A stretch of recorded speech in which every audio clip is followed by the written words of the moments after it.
Mr. Platinum 1989. This is gonna be a real quick video. I'm very freaking sick. I don't know what the hell to do.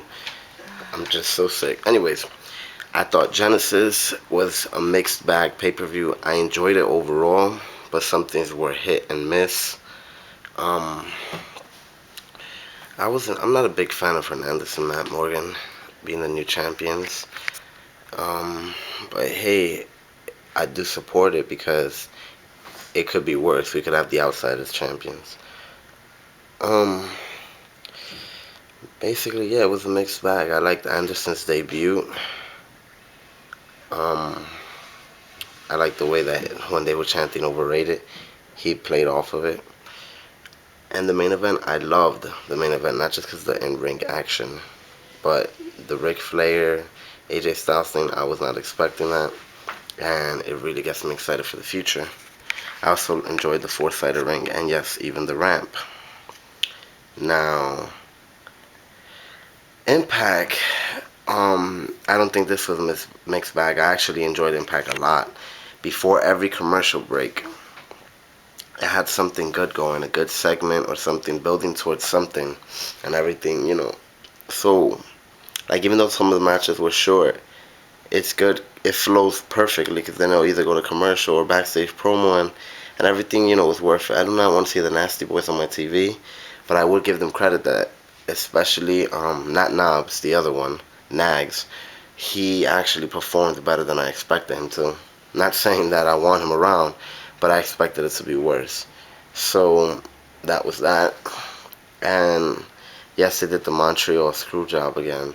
But hey, TNA has never done it, and it looked more like it with him actually cursing and threatening to go to WWE and stuff like that. And it keeps me hooked for next week to see what happens. How do they explain this? I also enjoyed that these last few impacts we've had a good quality main event. I cannot wait for Against All Odds. Can't wait for next impact. I have no idea what's gonna happen. I do not read spoilers. And Royal Rumble is also looking good with HBK now saying that he's gonna win it so that he could face Undertaker. And there's just a lot of good stuff going into both pay-per-views so far. More of Royal Rumble, of course. Now, real quick, today the New York Jets play the Indianapolis Colts. Now, I'm a huge Jets mark. Um, Curtis Martin, former Jet, is actually the guy that got me into the Jets back in the early 2000s and got me into football, and I've been a New York Jet mark ever since. Now, I hate the Yankees. I hate the Mets. I hate the Giants. I don't like the Knicks, but I don't hate them. I just don't care for them. Rangers, I don't watch hockey, so I don't hate them. I don't like them.